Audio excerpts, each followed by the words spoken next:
അപ്പോൾ ഇന്ന് നമ്മൾ നമ്മുടെ E90യുടെ കുറച്ച് മെയിൻ്റനൻസ് കാര്യങ്ങളൊക്കെ തീർക്കാൻ പോവാണ്. നമ്മൾ ഇതിൻ്റെ സ്പാർക്ക് പ്ലഗ് മാറ്റാൻ തീരുമാനിച്ചു. ഇതിൻ്റെ സിലിണ്ടർ 2നും സിലിണ്ടർ 3നും മിസ്ഫയർ കാണിക്കുന്നുണ്ട്. അപ്പം മോസ്റ്റ് ലൈക്ലി സ്പാർക്ക് പ്ലഗ് ആയിരിക്കണം. അപ്പോൾ നമ്മൾ ബോഷിൻ്റെ സ്പാർക്ക് പ്ലഗ് ആണ് ഓർഡർ ചെയ്തിരിക്കുന്നത്.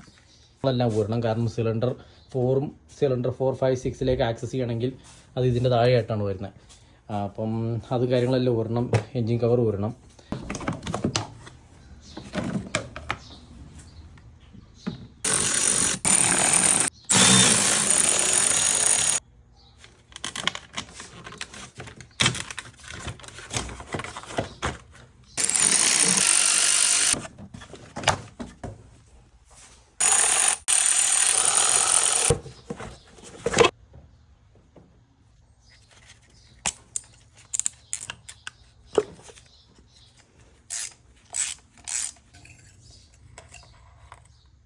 സിലിണ്ടർ 2ൻ്റെ സ്പാർക്ക് പ്ലഗിൻ്റെ അവസ്ഥ, old spark plug versus new spark plug, വ്യത്യാസം മനസ്സിലാവും.